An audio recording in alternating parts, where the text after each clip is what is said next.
It's showtime.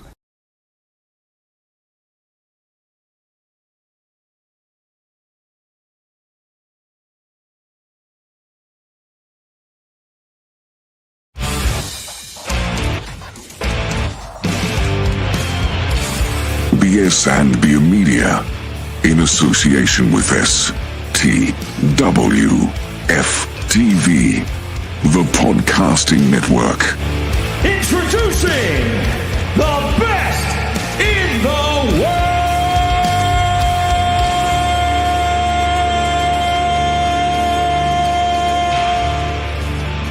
Yeah! What's going on, everybody? Welcome into the show, Best in the World, hashtag BITW. I am your host, Dale. With me, as usual, my guy, Trell, in the house, coming off of a hot show last night.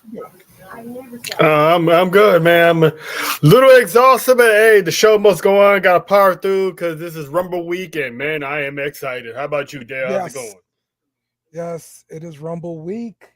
We're going to be getting into the Royal Rumble here, for sure. And we're going to talk about a little bit of history and a little bit of props for the Royal Rumble. Okay. So, yeah. All right. Yeah, man. So should be a good show today. Let's see. So this weekend, this Saturday, right, is the Royal Rumble. Correct. And it's going to be in Indy. So but it's no NXT show this weekend though, huh? No, they usually don't have the same. NXT doesn't usually have shows at the same time as the main roster unless it's Mania weekend. So Okay. Yeah, I thought the big PLEs they did one at the same weekend. That's what I thought it was. But okay. all right. Yeah, no. I got you. All right. So first off, let's talk about our king cake giveaway. We're giving away 2 king cakes every week during Mardi Gras season. Check out this promo. What is going on, people? It's your boy Chill Will. Guess it's Mardi Gras season, y'all. And you know what that means. It's time for King Cake. STWF TV is giving away 2 king cakes per week from Little J's Donut during Mardi Gras. All you have to do is subscribe to STWF TV on YouTube and comment on the STWF TV shows. Comment the most and get put into a drawing. The names are randomly selected every week. That's right. Get a taste of Mardi Gras this year with Little J's King Cake, located in Harahan, Louisiana. Check them out on Facebook at Little J's Donuts or at littlejaysdonuts.org. We'll be seeing you. That's right. Nice king cakes coming to you. And hey, you can win this thing. You just gotta comment on the shows or on the post on the Facebook or Instagram or wherever they're posting these things. So I do want to take a minute here just to show love to our winners from last week in the King Cake contest. We have Renee Hammond and Ethel Forrester. Please get with us online so we can get Little J's your info and get you that king cake. And of course, in return, we want a video of you enjoying your king cake. Let everybody know this thing is real and these king cakes are legit. So that's what we need from you. So, all right, man, let's get this thing going. And let's talk some wrestling for sure. John, happy Rumble weekend to you, bro. Yes, sir. Yes, sir, indeed. So, all right, let's start off with some AEW because we had a little bit of a development in AEW. Oh, what is that? I love it because Timeless Toni Storm is back, people. That's right. Everybody's favorite, including mine. Okay, she is back. She put on the performance of a lifetime, she says. So my only problem with the return, well, I got a couple problems with the return. So first problem with the return is happened on Collision. Why did I have to go find this on Collision? Dang on it. Maybe Well, yeah. And that was the end of the show, wasn't it? Yeah. It was pretty close to the end there, man. Like it was a big deal. So yeah, that was my problem with that. And then my other problem is okay, I want the pay-per-view for AEW in Australia is like the second week in February or the third week. Let me see. It's like 13th or something like that. Mm-hmm. It must be like the 15th or the 16th or something. That's the pay-per-view date. But anyway, man, it is it's a long way away when you got a big development happening in the story, like 2 weeks away from the actual pay-per-view. To me, they should have saved that and had them meet face to face maybe like the week before, well, maybe 2 weeks ahead of time, and then send Toni Storm to Australia to promote or whatever, and have them talk via satellite or whatever it is, and then have their match. To me, this is way too soon to pop the cork on. I've been playing a role all this time with Toni Storm. What's your thoughts on it? Well, they should have did what I suggested and have her do it mid-match.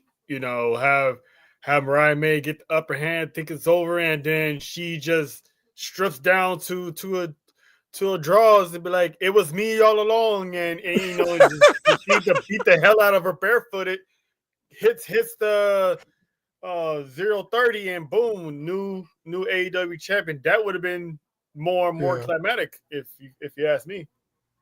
Shout out to Jay Smoke in the building. Good to see you again. Yes, sir. Yes, sir. Good to see you.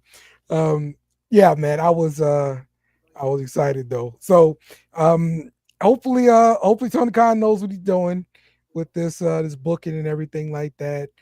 Have you heard anything about the show selling out yet? Because I heard earlier, weeks ago they were not selling it out. No, they still having issues and stuff like that. They're not going to get a sellout. I don't know I'm not sure if they moved to a different venue again or not, but their ticket sales isn't doing too hot. Man, I don't know who came up with the idea to go there then. Like, I mean, unless if this was 5 years, if this was 5 years ago, it would have been the best idea because AEW was smoking 5 years ago. It was on and popping, big time arenas, sellouts. So it was a good idea back in 2020, 2021, 22 when the fans came back, or maybe 2019, but 2025, no, man. They're barely just enough to fit TNA and NXT venues. Right. But this is like the time where cities are paying you to come to this town to host your event. Like they're bidding on it like it's a Super Bowl when it comes to WWE. Exactly. And Saudi is like, hey, here's some billions. Come do 3 shows here a year, and we'll give you some billions.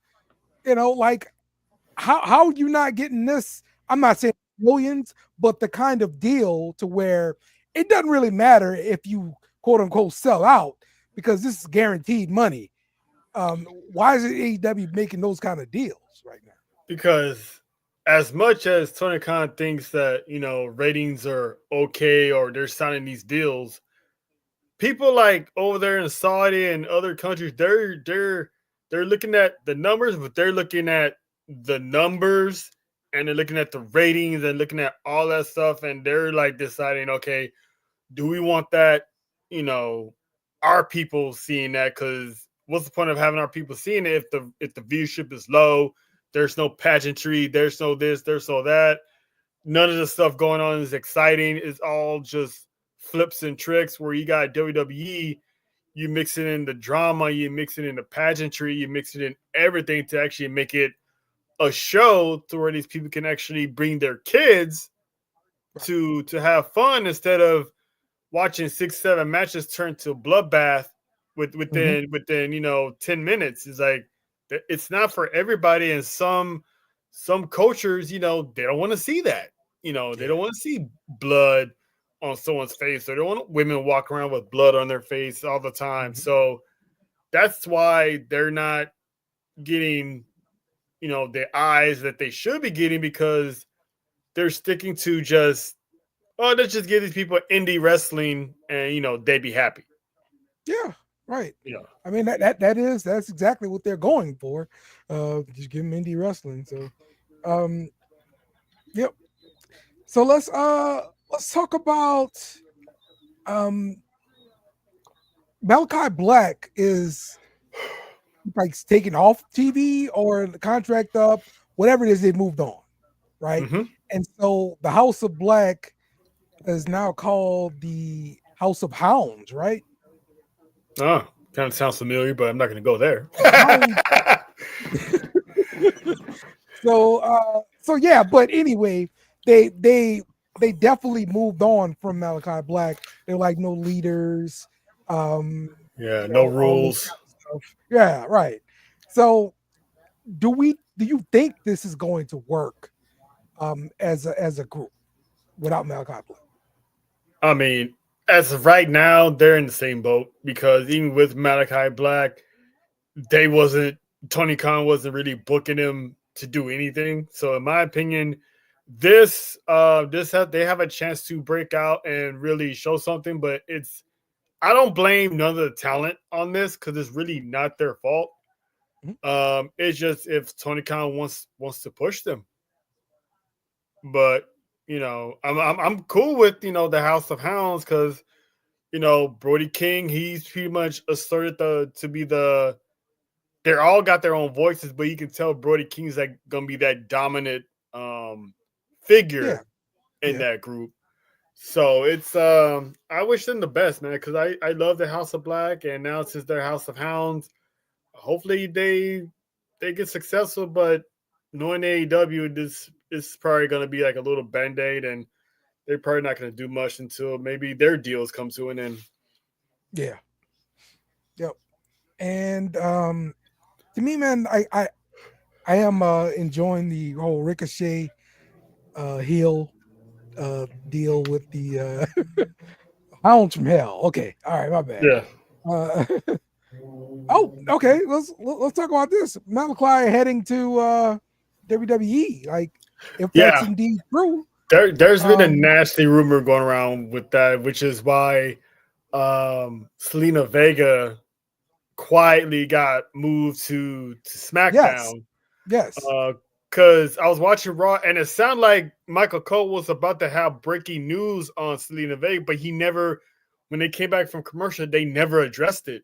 So I was like, what the hell was the announcement on? And turns out he said that she was this is gonna be her last show on Raw, and she's moving over to SmackDown. I must didn't hear it. Portal. Yeah. Well, yeah. So I think he said it like during the match. There's two reasons she can go to SmackDown. Andrade is there. She can pretty much, reunite with him. Or we might get Aleister Black at the Royal Rumble, and we'll see how that goes, because I would love to see that couple actually for the first time, Yeah, they never were a couple together as a unit, like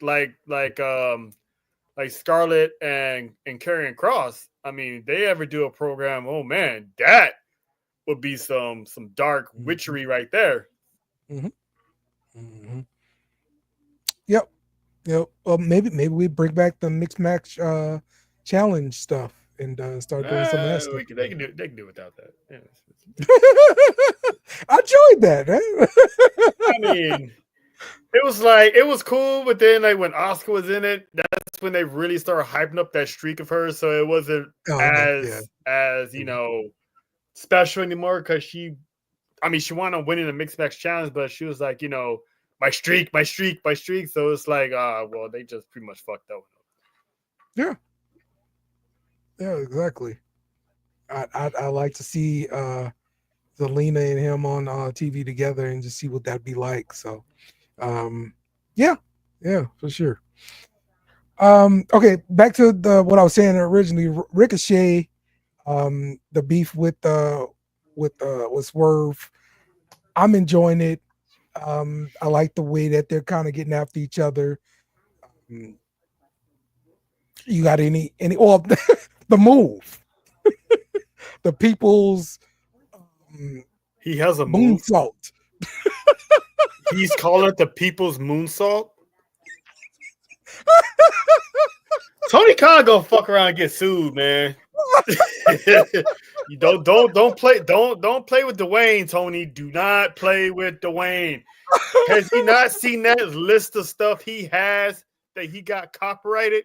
He has a lot of stuff on that list, and let me find out he has the people's anything on that list. Oh yeah, there's gonna be a cease and desist immediately. A letter is just a letter, so it don't matter. Push the envelope a little bit. It'll be okay. I mean, I'm digging the Ricochet. Finally, he has that edge, but I swear he needs to stop with that stupid ass laugh at the end. Like it doesn't fit him. It's like he's all serious. Right. I'm gonna break his bones. I'm gonna do this. It's like, what the fuck is that? Like I was with him, and he's like, I'm like, oh, come on. Somebody told me he says like Cole from Martin. Yeah. You're right. That's exactly what he sound like.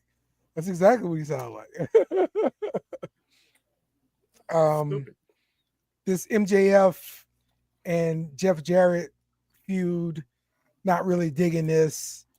I mean, I just don't understand why we're doing this. I prefer not to see this. I personally don't even care, to be honest with you.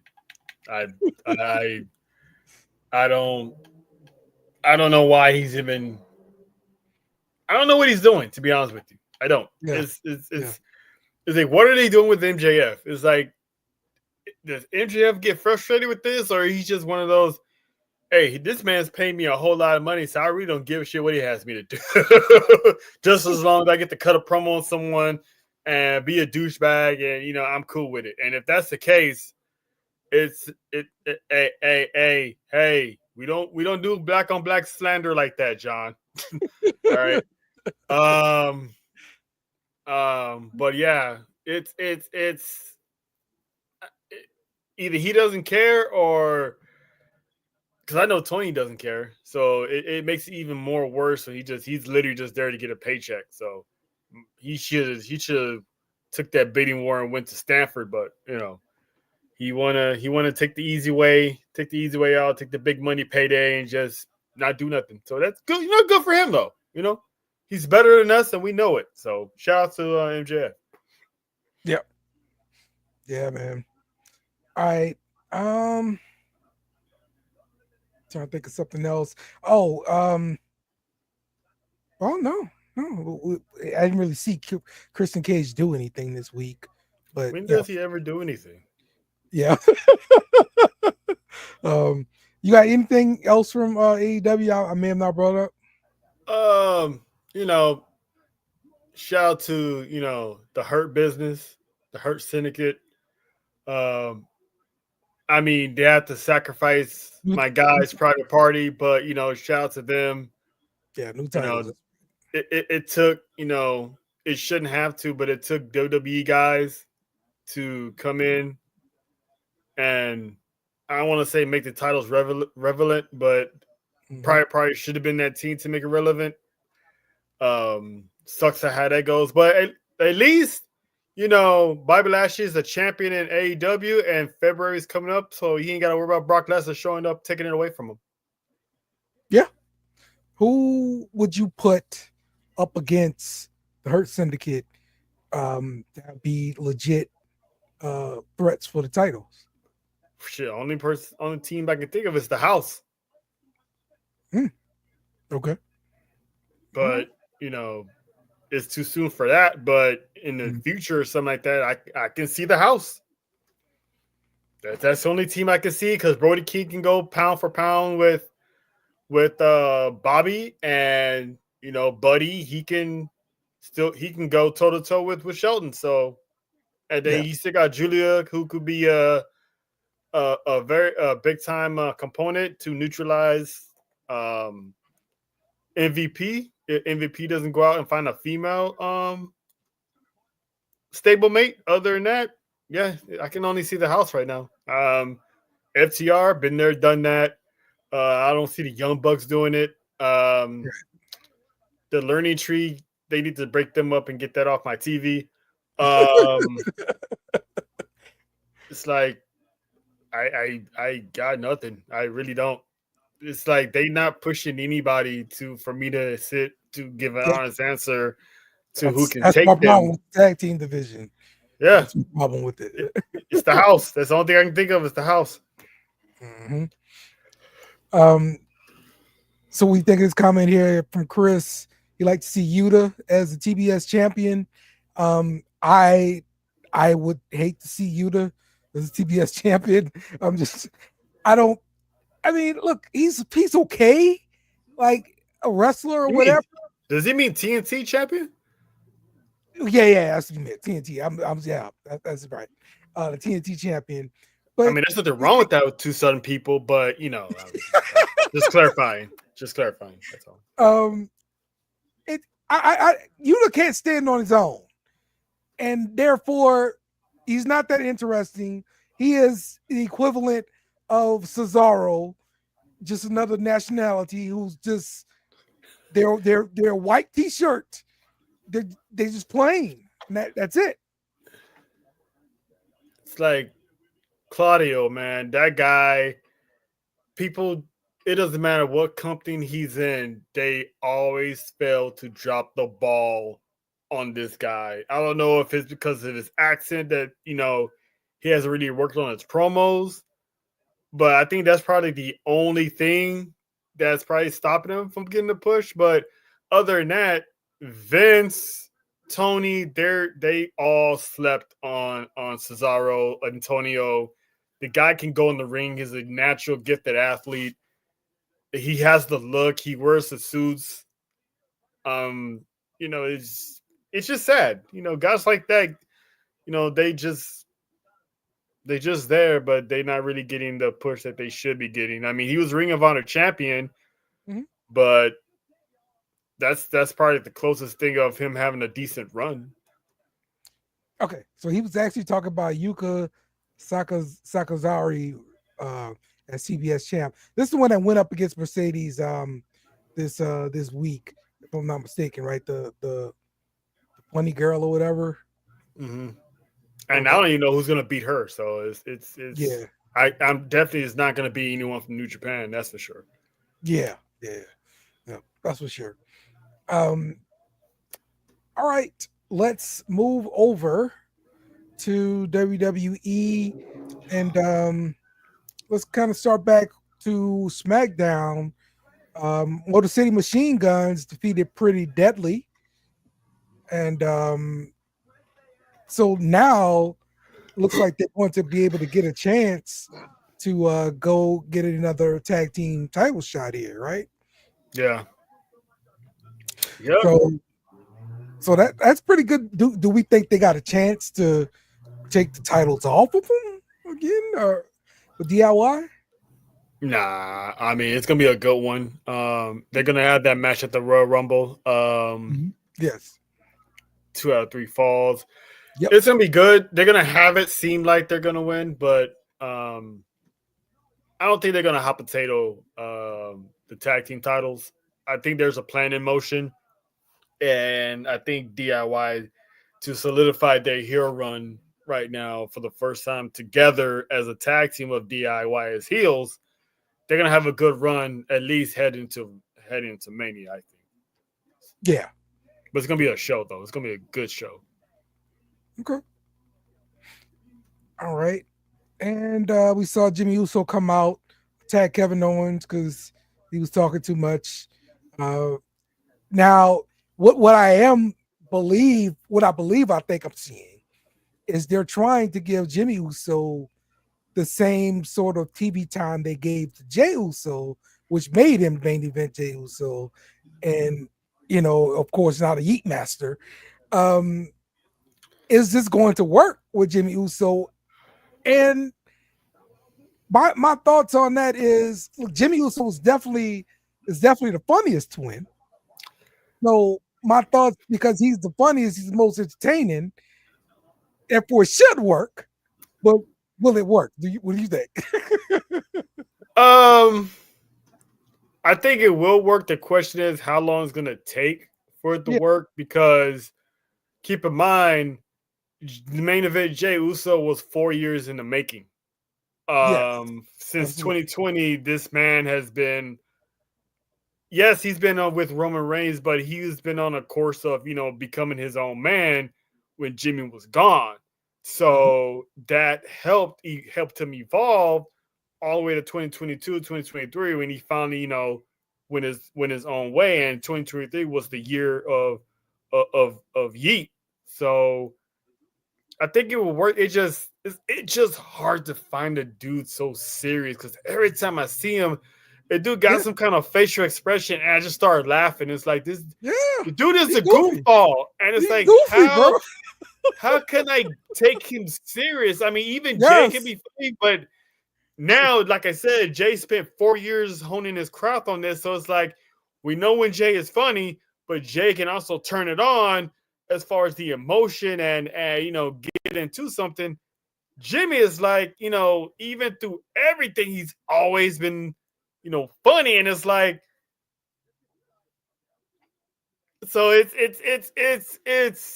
I'm like, I can't take him serious. It's gonna take a while, or maybe he gets over that way.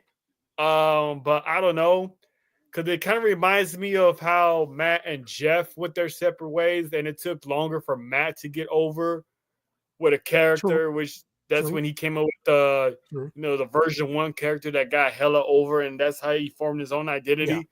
And Jeff was like automatic, the charismatic enigma, and that was it. So I kind of compare it to that.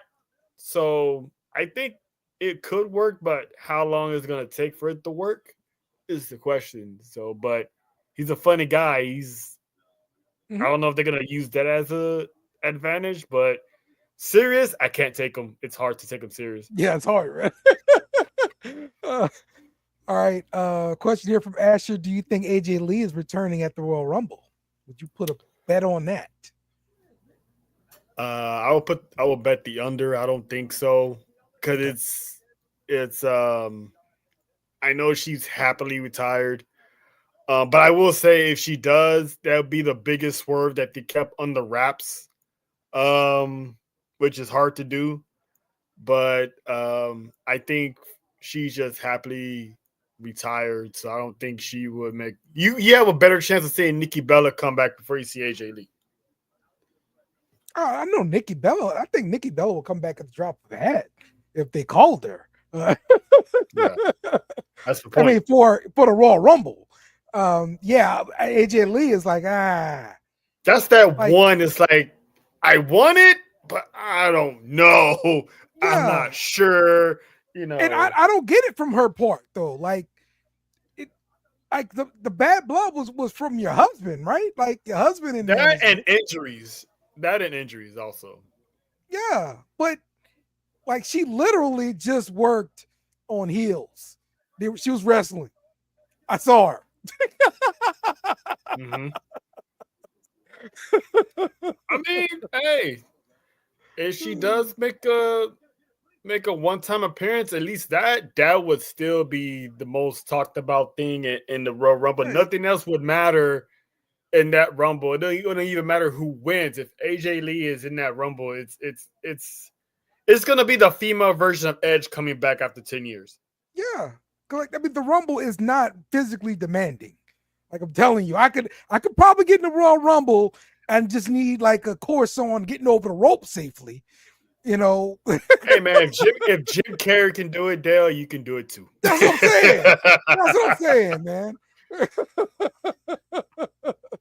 Like it's not that taxing, AJ Lee. Come on, get the payday, get a pop, and then see It's how not you even feel for the after. payday. I think she's in a good space. I don't think there's any more grudges because her husband's back in the company and he's enjoying life right now. So I think it's just is she really wants to do that? That's pretty much on her. If she really wants to do that stuff again, All right. We saw Apollo Crews defeat Johnny Gargano.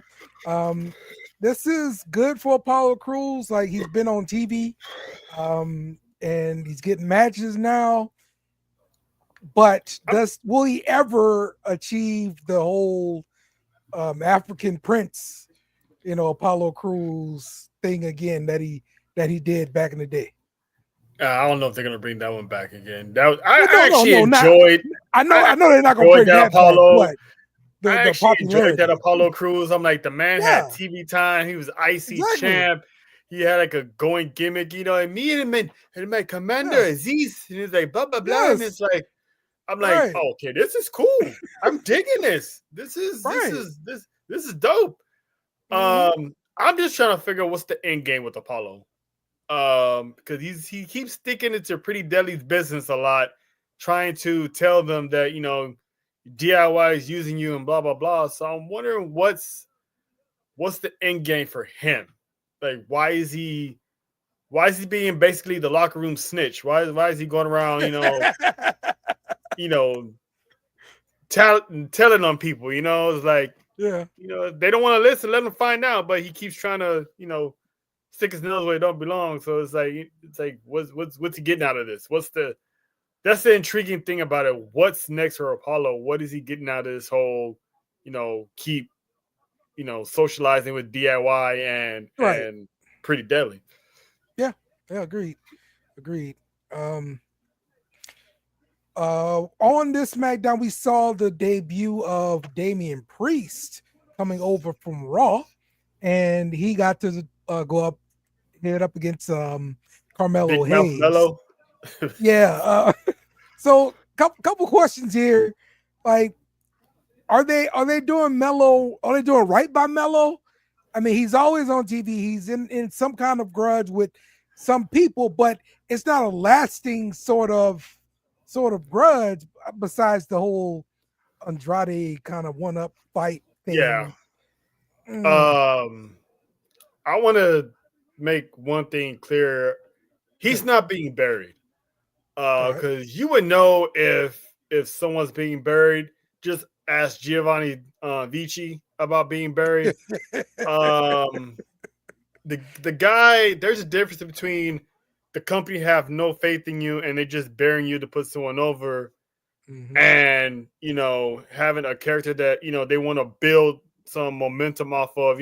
Maybe have them win a match here, lose, but you always see this man in the ring with former world champions.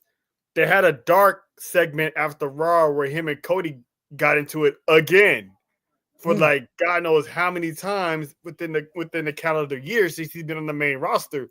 So if the man was buried, he wouldn't be in the ring with a WWE champion. He wouldn't be in the ring with a former world heavyweight champion in Damian Priest. He would be in the ring with Braun Strowman and actually get one of those wins over Braun Strowman. So if some people actually use their wrestling logic, you'll see that the man's not getting buried. Could he, there's a chance he could be in a better position. I mean, look at Jey Uso. How many matches in the pandemic era did Jey Uso win? Not that many. He's going against Kevin Owens, loses. Going against Randy Orton, loses. Going against all these people, And we were saying the same thing. It's like, damn, when is Jey Uso gonna win a match? How is he the right hand man if he's always taking L's? And look at Jey Uso now. You know, he's in the main events. So everyone was expecting Carmelo Hayes to hit lightning in a bottle within his rookie year, and it's like not everybody can do that. So it's gonna be patience for sure. It could be this year, maybe next year, but Melo's stock is not buried at all. He's gonna be just all right. Because if Triple H didn't like him and didn't believe in him, he wouldn't be in these matches and segments with all these champions. Okay. And don't worry, Lena. You never know. Rhea might be getting transferred to SmackDown. You never know. These transfer portals don't really have an end, so keep hope alive. To wrap up the Melo discussion, do you think Melo will have a WrestleMania match next year? Not this year. Next year. Yeah. Okay. All right. Could be a tag team, could be one-on-one, but yeah, he'll be there. Yeah, but I don't see him on the card this year, is why I'm asking next year. So yeah. I mean, if he is on the card somehow, that's even a plus for us because that's cool. You know, happy for him. But yeah, for sure, next year he'll be on Mania's card in New Orleans. Yeah. I'm probably gonna try to make that one, honestly. Hey, me too. Me too, Dale. We should get some info, you know, cross reference and see how it goes. And man. Get the whole game together, man. Exactly. All right, so to kind of piggyback off of Lena Dow's question here, statement here about breaking up the Terror Twins. Do you think it was a demotion for Damian Priest to get transferred over to SmackDown instead of being on Netflix? No, because yes, it's on Netflix, but Damian Priest has been on Raw since Edge was there. Yeah. So it's time to. I mean, what is he gonna do there? I mean, he's already been through Gunther. He's not gonna win that. He's already had wars with Finn Balor. It doesn't make no sense to do that again. Him and Jey Uso on the same side. You're not gonna have him fight for the Intercontinental Championship against Braun Breaker. So that's that. I would see that as a demotion. So yeah, it's time to, you know, green the pastures, go to SmackDown, start over. Maybe he'll, you know, he told Cody he'll see him soon. So you got Jacob Fatu over there, you got Tama Tonga over there, Solo, you know, maybe him and Roman Reigns. You never know. This coming year. So it's not a demotion. It's not a demotion. It's time to shake things up and move and start moving some people. So that's all it is. Okay. Yeah, I honestly used to hate like the draft and shake up and all that. I just really hate that crap. But yeah, now I'm like, whatever. Yeah, when these rivalries get old, it's like they gotta do something else. Yeah. I understand why they do it. Okay, so let's talk about Triple H headlining the Hall of Fame this year. Like, what? I thought that was like fake at first when I saw it, but it's real. Like, so he's gonna be a 3-time Hall of Famer now. 3. Yeah, like he got in with Evolution, got in with DX. Evolution's in the Hall of Fame? I thought they were. I No. thought they were. Hold on. No. Orton's still active. He's not even a Hall of Famer yet. Oh, you're right. Okay. All right. My bad. Okay. Yeah, Orton's still active. So all right. That's for sure. Triple H is gonna be a 3-time Hall of Famer because eventually you got to put Evolution in there. So and you know, Ric Flair be a 3-time Hall of Famer if you count TNA. So yeah, man, it's he was like he's got 2 already from himself and the Horseman, right? Yep. Yeah, the Horseman. Well, yeah, I guess he's 3 because TNA, he's a Hall of Famer in TNA, isn't he? Yeah. Uh-huh. Yeah. Mhm. So yeah. But yeah, man, Triple H, he's like my GOAT of all heels. Before him, there was no American heel that was on the level of the stuff that Triple H did. And Randy Orton is a close second, but Randy Orton learned all that stuff from Triple H. So there's no heel that is gonna come close to him. So he's been one of my favorites growing up ever since he took over DX from Shawn Michaels. So it's good to see him because you already know he wasn't going to induct himself. He said that from a long time ago. I'm not putting myself in the Hall of Fame. He pretty much did the same thing Vince did. He wasn't putting himself in. So it took his best friend and one of his biggest rivals to be like, yeah, no, you're going in. And Nick Khan was like, yeah, I agree. You're going in. No ifs, ands, or buts about it. So Yeah. it's much deserved. And it's like that's our childhood. Dwayne is the last one left to be Yeah. in the Hall of Fame, and that's it for the Attitude Era.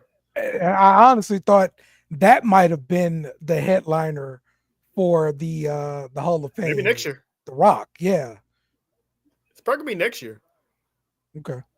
Imagine All right. he headlines the Hall of Fame and he has that match with Roman Reigns. Okay. That'd be cool. Yeah. But yeah, it's All right. shout out to the Cerebral Assassin, man. It's very, very, very deserved, and he's definitely the prime example of betting on yourself, because I don't think he in a million years ever thought he'd be in the position he's in after all the stuff he went through earlier in his career. So for him to be part of this immature group backstage that turned to an immature group on camera, and now spearheading a company for the next generation to come, is like, can't get better than that. Okay. All right. So I was looking to try to see if I could find Evolution in the Hall of Fame here. I don't see them. So they must not be in the Hall of Fame itself. No. So Or that's or doesn't have one yet. So yeah. That was spot on there. So at least somebody else was thinking the same way I was. So this is true. so yeah. All right. Yeah, let's get over to NXT next. So yes, man, NXT has been pretty dang on good here. And then we'll talk about Raw and Royal Rumble odds and all that kind of good stuff. So all right. So NXT that was held in Atlanta, and the crowd in Atlanta was lively and everything like that. I thought it was a good show. Kicked off with Bailey and Julia going up against Roxanne Perez and Cora Jade. They defeated those two. Sort of kind of I think it's like Bailey sort of passing the torch and everything like that. But she did eye that damn women's championship. You saw that too, huh, Dale? You saw that too, huh, Dale? Yeah. It was like, yeah. That sucker. Yeah, she be eyeing. She's eyeing everybody's championship. To be honest with you, it's like she's a crafty one. You know, you gotta keep your eye on Bailey. She's a crafty one because she's been eyeing everybody's championships lately.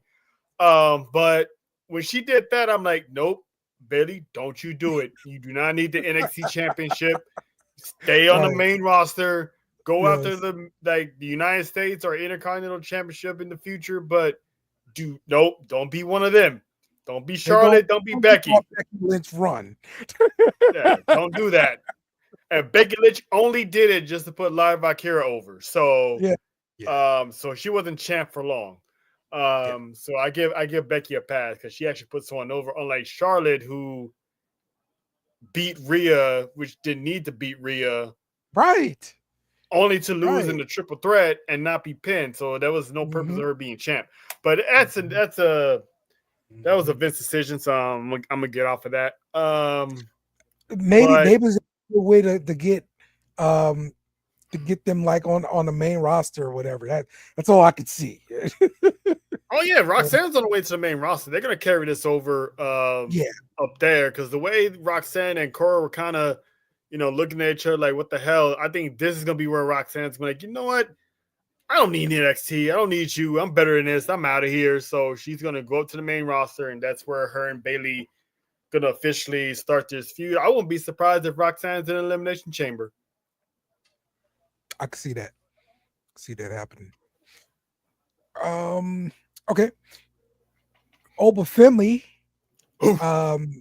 comes out there doing the Grayson Waller effect. Of course, this turns into a brawl, just like we all knew it would. But it was Trick Williams that got dropped by Oba Finley at the end of this segment here. But he's got a matchup up next against Wesley, and he ended up winning that match though. But talk about these two segments here with the match and Grayson Waller effect here. Well, the one nugget is it looks like they still planting those seeds for the A-Town Down Under split because ATL was showing Austin Theory some love. Even though Grayson Waller was pretty much dumping on the Atlanta crowd, and Austin's like, "Hey, bro, I'm from here." So, but as far as Trick Williams goes, I'm loving this new attitude, this new edgy Trick Williams, because this is what I wanted while he was still champ. But he lost it. He's losing his mind. He's crashing out. He ain't slapped the hell out of Wesley a few weeks prior to that. That sparked the music video from Redman. Shout out to Redman. He dropped the music video because of it. Well, it's like a meme video, and it's like okay. slap the shit out you, and it's like, can you pay my rent? Can you drive me to the store? Can you do this? Slap the shit out you. But yeah, man, I'm loving Trick Williams. He's not beating Oba, but this is the Trick Williams we needed to see on his way to the main roster. Right. So they're gonna still whoop that Trick. They're still gonna be Trick has a reputation now. Everyone loves him. So when he goes to the main roster, they're gonna welcome him with open arms. But he needed that attitude change on his way up if they're gonna take him serious. Yeah. Yep. The NXT Women's North American Champion Fallon Henley defeated Shotzi for the title there. So she retains. I'm glad to see Fallon Henley still holding on to the title. I wasn't big on seeing Shotzi kind of skip the line there. I hated that. I was there live when she did that. I'm like, why? What was the point of having Stephanie win the Fatal 4-Way if she's gonna get leapfrogged?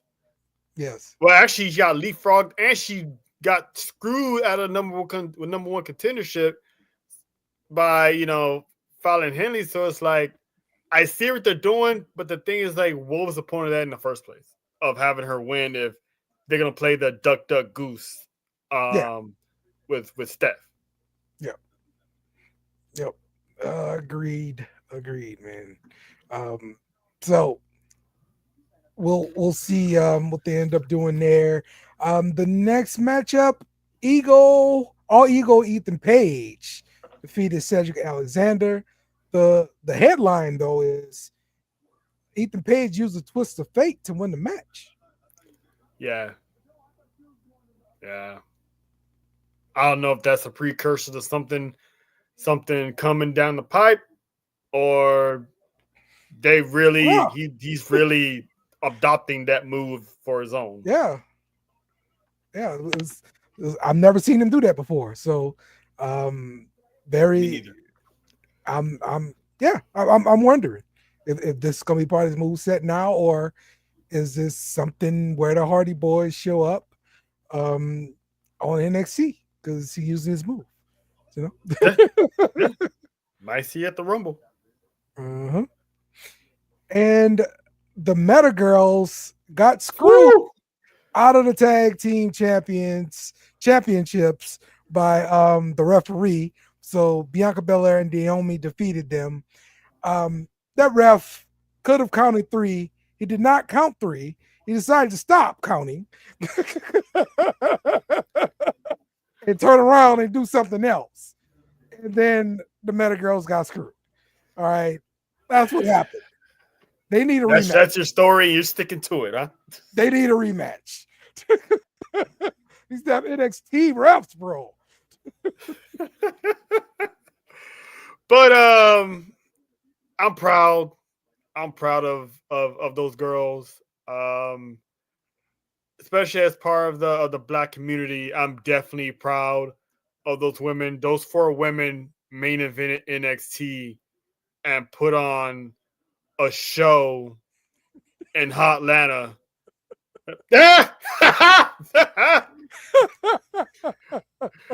Oh man, right. we ain't doing no Kansas City theories right here, because man, that everyone can go on all night about those theories. It would be ironic if he is from Kansas City. Right. But those girls, they did an amazing job. Last Legend, she kept some moves in her arsenal this entire time she was in NXT. Yes, Because she pretty much put the whole roster, the main roster on notice. Like, yeah, we here. Yeah. I'm definitely here.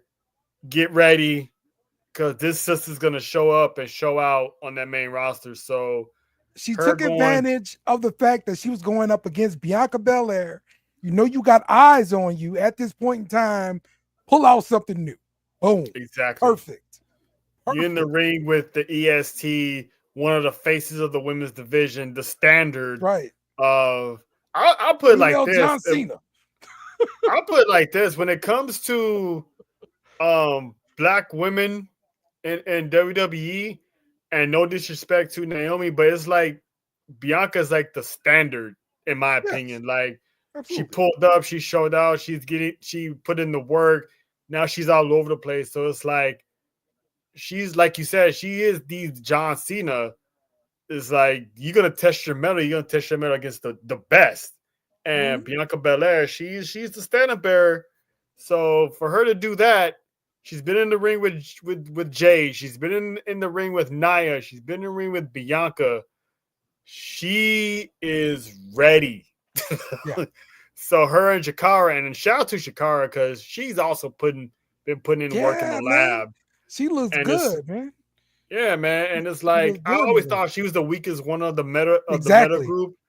Exactly. And for her to come out and do what she does, it's like, you know, she deserves all her roses, all her flowers as well. So I'm excited to see these two tear it up on the main roster, because those two will be getting caught up together. Miss Jackson, not just another pretty face. She got that work too. Yeah, she does. Indeed. All right. Let's get over to Raw. So Logan Paul comes out, declares himself for the Royal Rumble. So this is another person we got in the Royal Rumble. You know, he's probably gonna do somebody's move, buckshot lariat or something like that, with a highlight in the Royal Rumble. So, you know, yeah, it's fine. Also, we did hear the announcement that Logan Paul is going to fight his brother on Netflix. Not on Netflix, on Max, actually, like sometime in March or something like that, and on a boxing match. So, yeah, we already know that's going to be a ripoff, because if he's going to be at WrestleMania, so we already know they going to take it easy on that match. So I'm not even. Yeah, like they agreed to no knockouts. Like, what? How do you do this? it's WWE let that happen because it's going to be a sparring session with his brother, basically. It's not going to be anything serious. The hype-up promo is not going to be serious, because they're both related. They both brothers. They get along just fine. So it's going to be an exhibition. They're not compromising anything for Logan Paul at WrestleMania because I still got Logan Paul and John Cena. So that's gonna kick off in the Rumble. So yeah, I'll probably still watch it just because, but it's gonna be one of those, it's nothing to hype up over. Yeah. Well, the next matchup here resulted in some injuries. The World Tag Team Champions, the War Raiders, defeated Dirty Dominic Mysterio and JD McDonough. JD had this gnarly move there where he's like doing a backflip, coming back, boom. He hit the announce table. We were like, oh, goodness. The freaking doctor swarmed them. He's like waving them off. Leave me alone. I'm good. He finished the match. Come to find out, this dude's got a list of injuries, broken ribs, all kind of crap, bro. He's gonna be out a few months. Broken ribs, punctured lung. And I said this yesterday, and I said it on Tuesday. It's even though that sucks, it's better than what I first thought when he did that flash. I thought he broke his neck, to be honest with you. Because he didn't move for a couple of seconds, and Mike, he can hear the panic in Michael Cole's voice. Like, I'm not joking. You guys need to come out here and check on him. So, and once I see the refs start moving out there, I'm like, yeah, the man is hurt, you guys. Like, but man, that bump was crazy, boy. He finished that match, which went on another 10 to 15 minutes. So, shout out to him. Yeah. And for real, I had made an announcement yesterday. I'm like, until he gets back, I am not slandering that man's name at all on my show because he's earned my respect. And like, until he gets back, I ain't saying nothing bad about him. The moment he gets back, the jokes are back. But until then, the jokes stay retired because he didn't have to do that. He could have checked out, but the dude powered on and then he collapsed on his way to the back. So it's he gave it his all, man. I gotta respect that. Yeah, man. Absolutely. Rey Mysterio defeats Xavier Woods. Xavier Woods is in his hometown and his family comes out and they're all wearing New Day Sucks merch. It's terrible. What's wrong with these families, bro? If I turn bad, my mama better be on my side.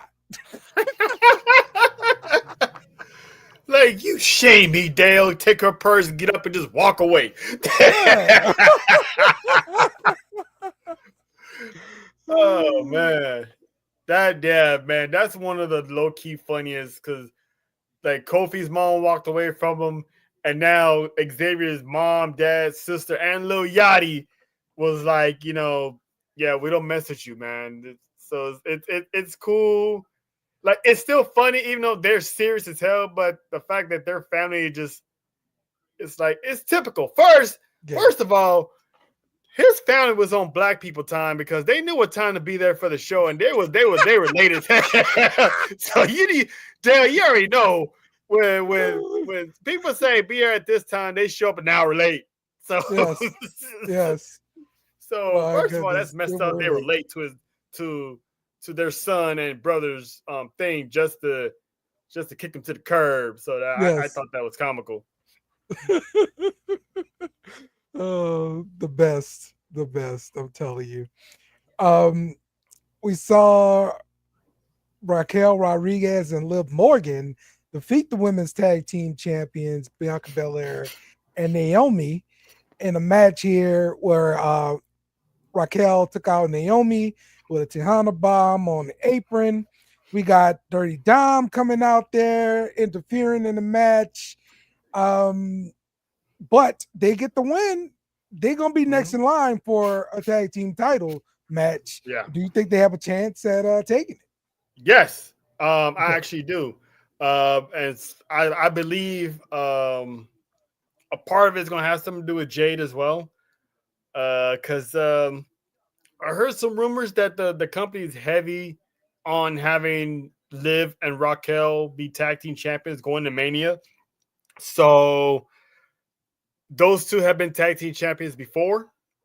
So I can see that happening. And then, maybe get Lash Legend and Jakar to knock them off down the road. That'd be a cool moment for them.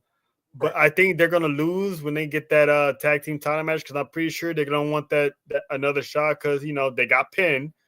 And I think it's gonna happen after the Rumble. And by then, I think that's when, if we don't find out on the Rumble, we're gonna find out during that match on who did it, and that's where they're gonna wind up losing. And either one of them is gonna turn on each other, or Jay's gonna come out and take them both out. Okay. All right. So moving on in the show, Paul Heyman comes out, reveals Roman Reigns. It's going to be on the cover of 2K25. And Drew McIntyre comes out there and intimidates Paul Heyman. And then Drew McIntyre has a match where he defeats Sami Zayn. So, your thoughts on all these things here? For one, I got tired of seeing Drew versus Sammy for the 10th time. That's starting to get old to me, because the man can't beat Drew McIntyre. So just put a thorn in it and call it a day, But when he came out to address Paul Heyman, I like how it was cool that Roman Reigns is on the new cover. But have you seen the Bloodline Edition cover? Oh, the tree, pretty much. Yeah. It's like I haven't bought a WWE game in many, many years since Brock Lesnar's Suplex City one. I just might spend $130 some odd to get that, to buy that digital copy, because it's a digital. It's not even a hard copy. Okay. I'm tempted to buy that, because that graphic is badass, because they're gonna have like Bloodline story modes and all that stuff in there. But I digress. Yeah. I think that's the one I'm going to end up buying for my kid.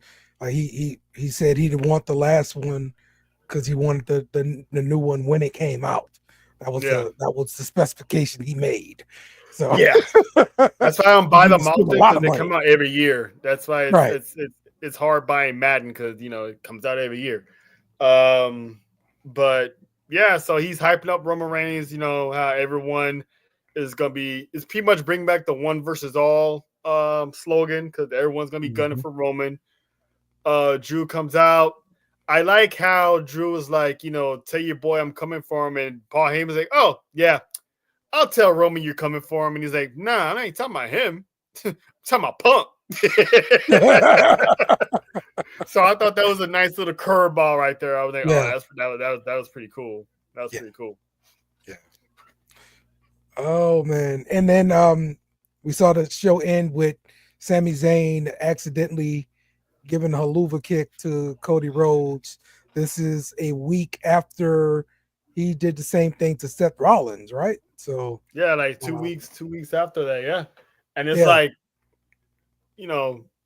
Sammy accident. That's what I'm gonna call him. I'm gonna, call him Sammy accident, because that's like the third person. He got Roman when Roman came back, and true, he got Roman too. Yeah. So and then he got Seth. And then he got Cody.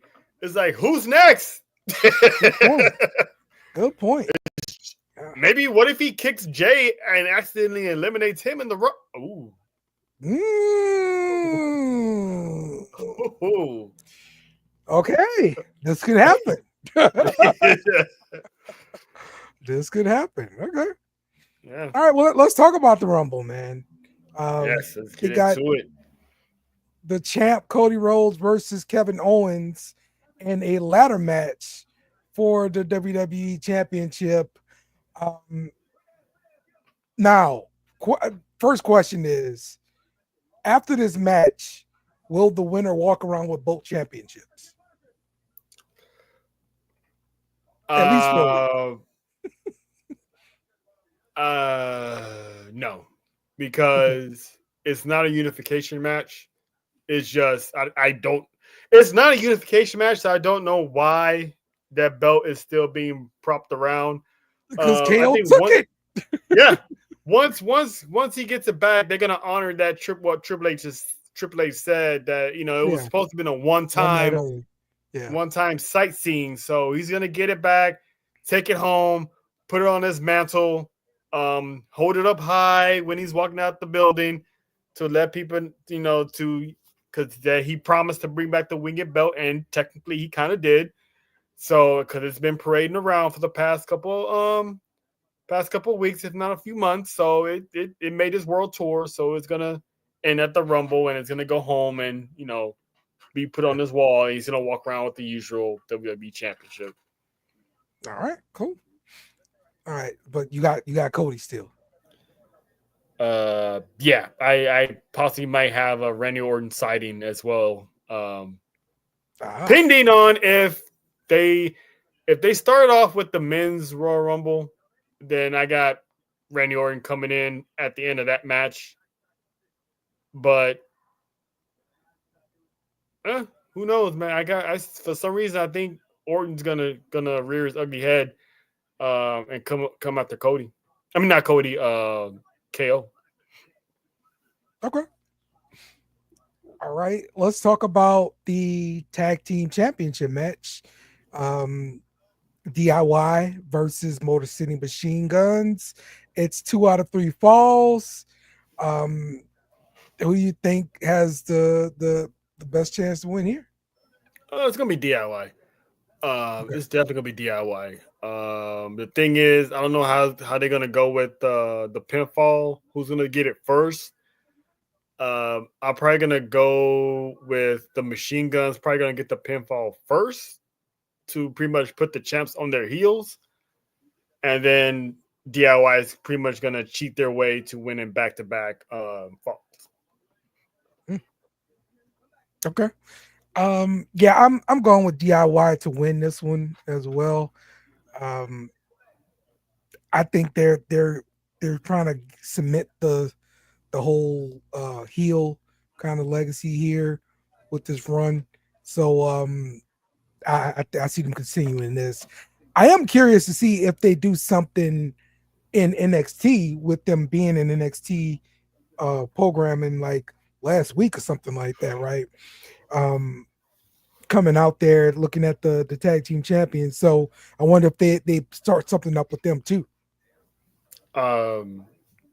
If they do, which I don't think they are, I think they were just there because the simple fact of the award of how Fraction was like the greatest tag. They pretty much dubbed him the greatest tag team in NXT, and obviously DIY took exception to that. So yeah,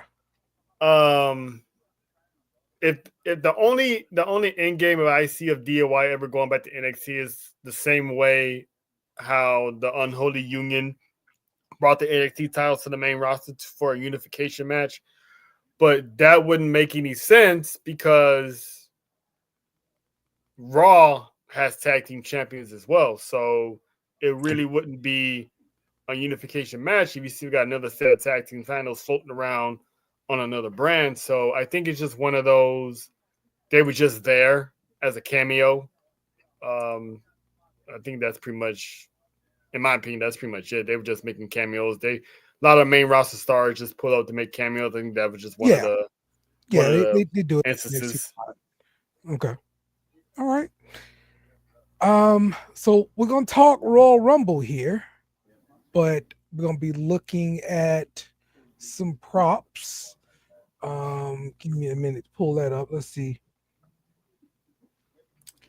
Okay, somebody's got we got a theory here. Drew is a henchman working for The Rock, and the family edition is fire. Roman did say family above all, and here he is to elevate the family. Okay. Expect a brutal, fast-paced match with DIY that deserves. It's decisive. Decisive fall, maybe with some underhanded tactics to keep their heat. So yeah, I think Pretty Deadly's gonna make their presence felt in that tag team match for sure. Yeah, and I kind of like that as being, hey, let's just use somebody else to keep our titles and let's string them along. I think that's a good way to do it and being good heels. So yeah, I agree. All right, So now let's talk about Royal Rumble. We're gonna start off with the women's Royal Rumble, and we're gonna look at some prop bets, and let's see what you think about some of these props here. So this one is about the last entrant in the Royal Rumble for the women. So the favorite here looks to be Jade Cargill, and then Becky Lynch tied. So who would you put your money on here? So last entrant. Wasn't Jade the number 30 last year? Or no, she wasn't. No. Um, See, I need to look that up to make an educated guess here. I don't think she was though. No, I don't think she was. I think she No, was. she wasn't. I think she's like 12 or something. She was one of the early entrants. But for 30, Yeah, I she was would pretty early definitely. this year. I would bet money on her being 30. But damn, Becky Lynch though.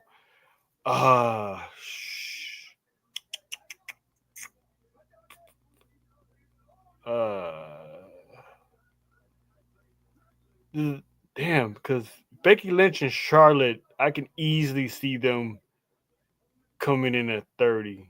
But Okay. we already know Charlotte's coming back. Right. So Becky Lynch is pretty much her impending return. I think Jay's gonna come back mid in the 20s. So I'll put money on Becky. I'll put money on Becky. Okay. Looks like last year, the very first entrant was Natty. You sure? Yeah. I mean, this is yeah. According to Wikipedia. So Natty and Naomi kicked off the Rumble? Yes. According to Wikipedia. Yes. Oh. All right. Cool. And number 30 was Liv Morgan. So that's true. So this wasn't a surprise last year, right? If Liv Morgan came out. Oh no, it was like, all right, cool. Right, exactly. So I'm leaning here toward this number 30 just being somebody normal and not one of these big names here. So you think, well, the chance of it being Dakota Kai, yeah, that's out now with the concussion. She's got a concussion slim now. Yeah, I don't think she's gonna be cleared in time. Right. Chelsea Green, she could be number 30, but it ain't gonna be Liv Morgan. Yeah, you know what? I'm still gonna stick with Becky Lynch. Okay. Yeah. Okay. Yeah, if I'm putting money down on something here, I guess I can't do that either. I was gonna say put it on Bianca Belair, but you're gonna want her to come in early. So right. She's probably gonna be a mid right entrant. She has to be in there before Jade. That's what I want to see. Whatever goes down, you know. Yes. Okay, I'll put money on Liv again. Liv came in last time. She'll do it again. I think so. Imagine back to back number 30. Right, exactly. That's what I'm going with here. That's what I'm going with. All right. The most eliminations is the next category here. So with that, we have Nia Jax as the favorite, followed by Bianca Belair, and then Charlotte Flair. I'd probably put money on Bianca Belair in this case. I think she'll get in early and they'll let her eliminate some people. I'm actually gonna go with Bianca for the simple fact of I am anticipating Jade to pull up in this Rumble, and I want that interaction when she shows up. Is it gonna be a happy shock that she's back, or is it gonna be that oh shit shock like shit she's back? So, yeah, I think Bianca's gonna break the record. I think she's tied, if I'm not mistaken, for most Okay. eliminations. Okay. So I think she's gonna break that, and I see the other one up top, and I'm definitely going for Jacob Fatu destroying everybody. Oh yeah. Yeah. We're gonna get to the bids for sure. Yeah. All right. So with the ladies, let me see who is the favorite to win. Let's see. Oh, yes or no? Anyone eliminated in under 10 seconds in the women's Royal Rumble? Oh.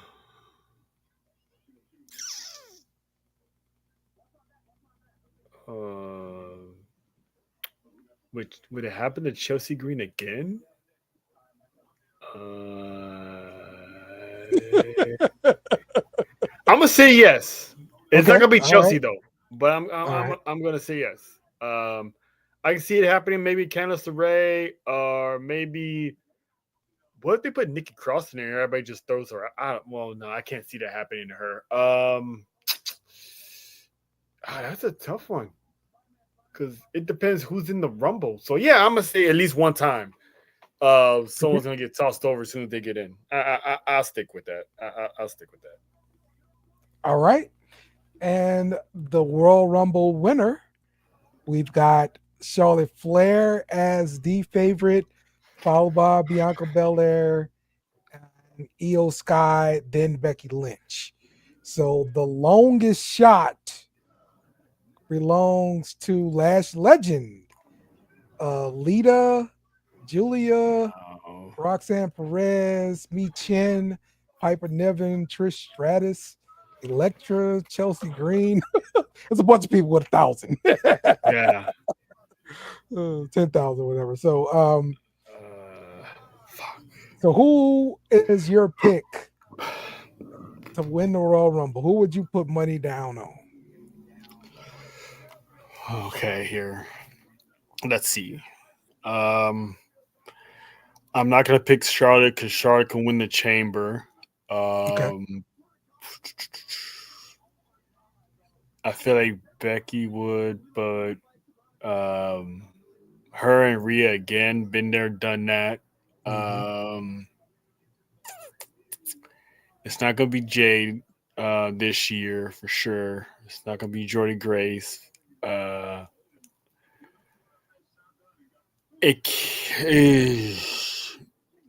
I want to pick Bianca, but I don't know how the Jade thing's gonna turn out. Okay. Because everybody wants Bianca and Rhea, which that can easily happen at SummerSlam instead of WrestleMania. So there's plenty of time for that. I'm gonna say Io Sky. All right. All right. I'm leaning toward one of those the smaller women that held the championship or were in the title picture, for most of the year. So somebody like Io Sky, somebody like Liv Morgan, to me, it makes sense to see them win, to get a big, a big match against somebody like a Rhea Ripley. And Tiffany Stratton's case, it's got to be somebody established. And yeah, so I believe that's probably going to end up being, like you said, Charlotte Flair winning the chamber and getting her at that point. So I'm gonna go ahead and stick with Liv Morgan. Oh. I'm gonna stick with Liv Morgan. Liv Morgan's gonna win. She's gonna be in the main event of WrestleMania. Oh, against Rhea again? Yep, they're gonna do it again. But they just said it had to end on Netflix. It did. but they're gonna do it again. That's what I'm picking. Oh man, I hope you didn't bet the house on that one because whoo. The missus is gonna be like, oh, you bet on that woman, huh?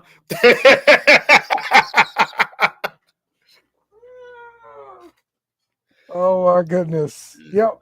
What I tell you about her? And I think I'm gonna actually try to get her to watch the Royal Rumble too. So so that should be entertaining. Let's go to the men's Royal Rumble and let's talk about the props here. So let's find them again.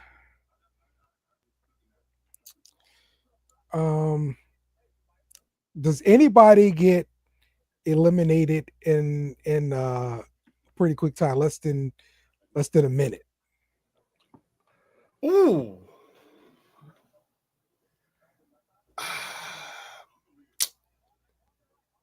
Damn, is Pre Daily gonna be in the Royal Rumble? Probably. I don't think we're gonna get a Santino elimination this time. I'm gonna say no. Okay. Yeah. All right. Hopefully I'm wrong, but I'm a lean towards no on this one. Okay. Let's go back over here.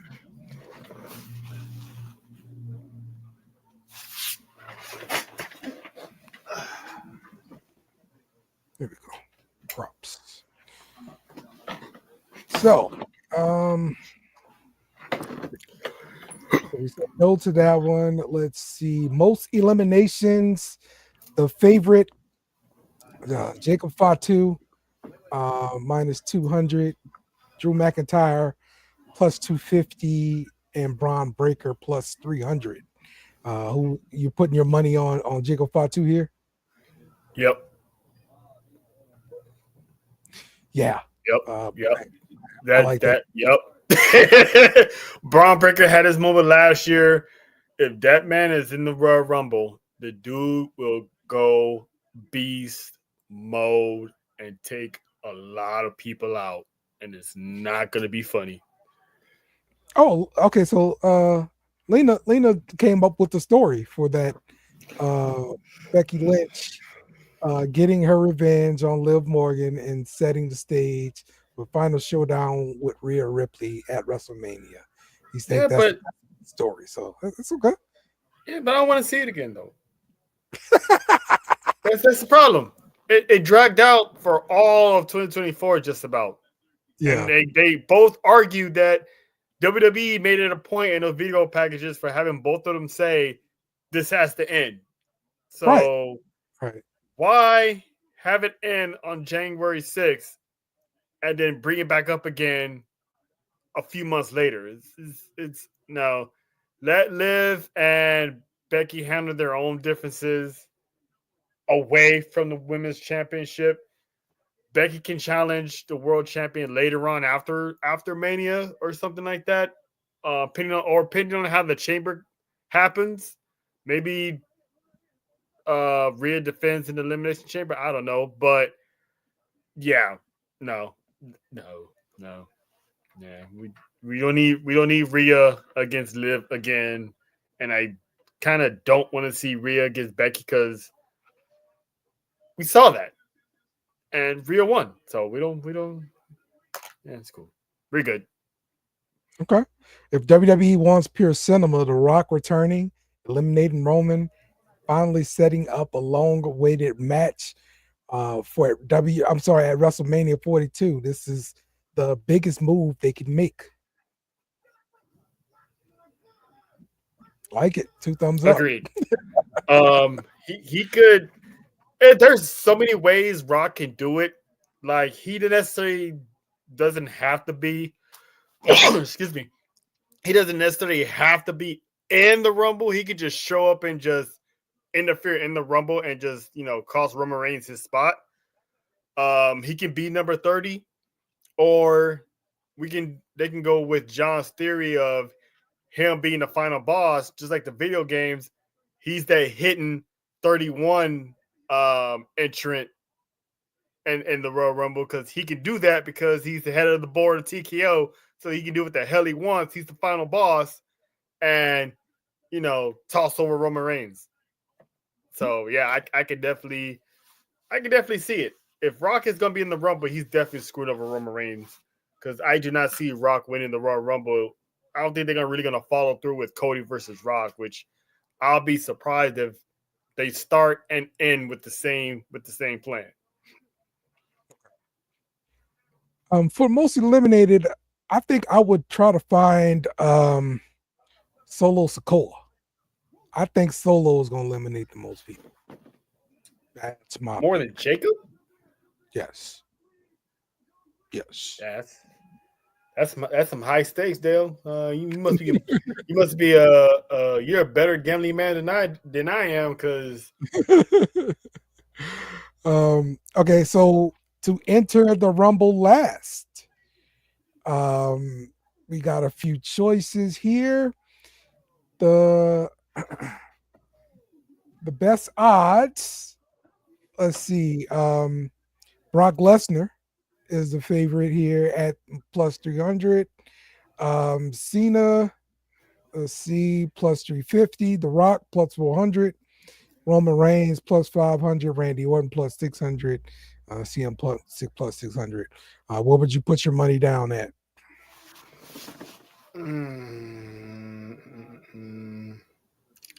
Well, Brock, Reigns, Orton, Rock, Punk. I would say Rock. Okay. All right. I definitely don't think it's going to be Cena. I need to look at who was in number 30 last year. That's what I need to do. I need to do some research. All right. According to Wikipedia, number 30 for the men was Sami Zayn. All right. Last year. Yeah. Not a surprise. So I'm going to go with not a surprise again. And I'm picking CM Punk. Yeah, that was my second guess too, but I think he might be 29 or maybe like the late 20s.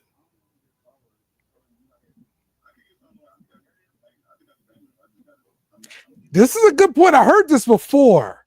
That's exactly what I said.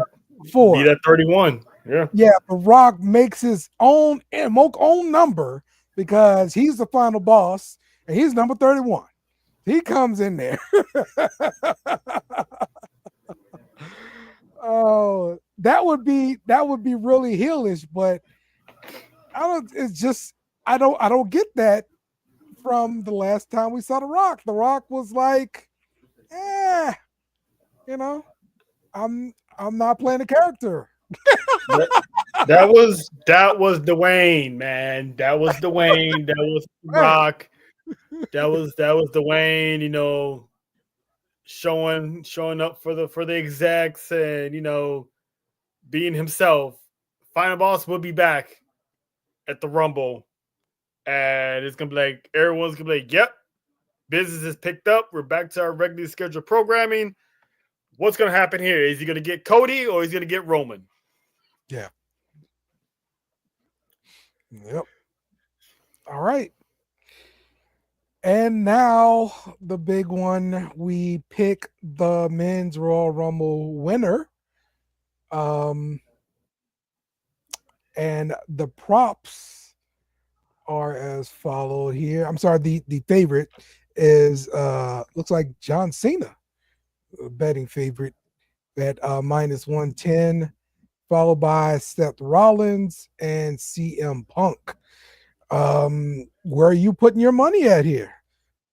I'm putting my money on Punk. Yeah. Despite my theory on The Rock, I'm betting my money on Punk.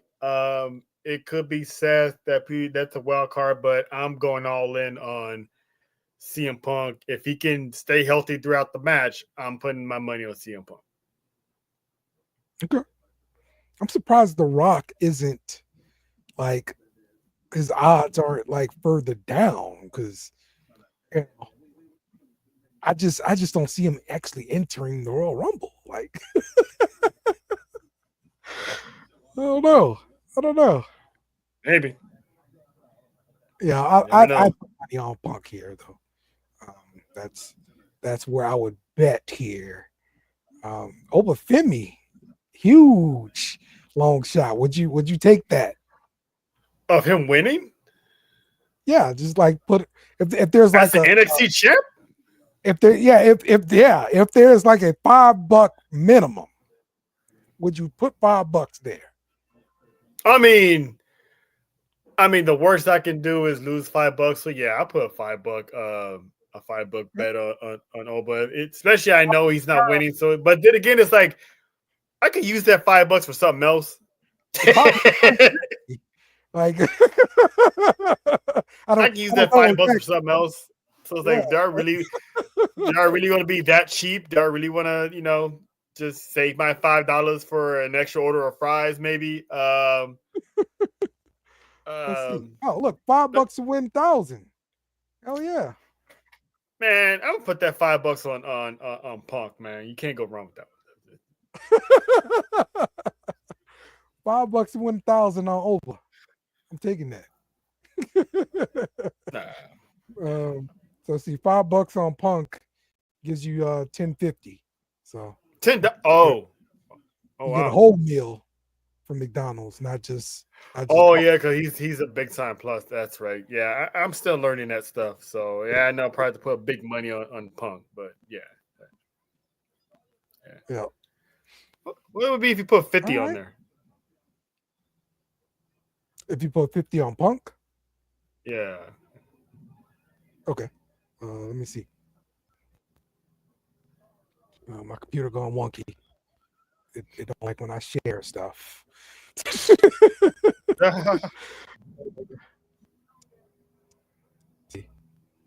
See, 50 on Punk, right? Yeah.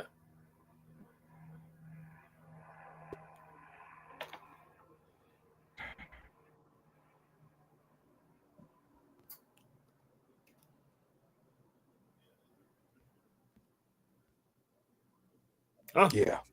My computer's going wonky. I have to get. Well, they're like, no, we don't want $50 per sir.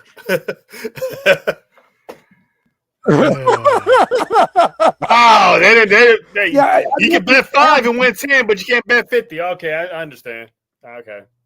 Yeah, it's they probably got maximums on there.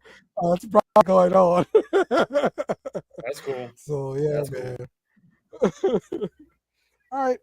So that's gonna wrap up the show for us this week. Definitely appreciate all of the comments and everything like that. Shout out to you guys for joining us and commenting.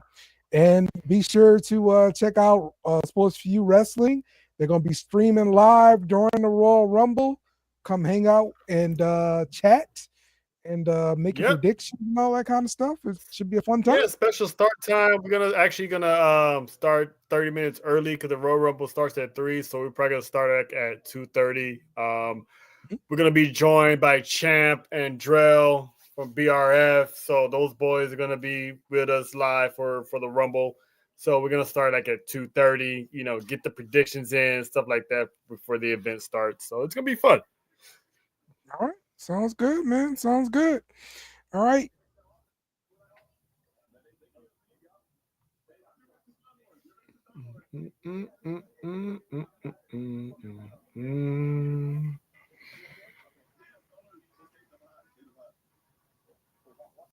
Must bid you two a goodbye. Mwah. Good night. Bang! Yes! Thanks for watching our show. Remember to subscribe for more shows on the network. Smash the like button, share, and comment.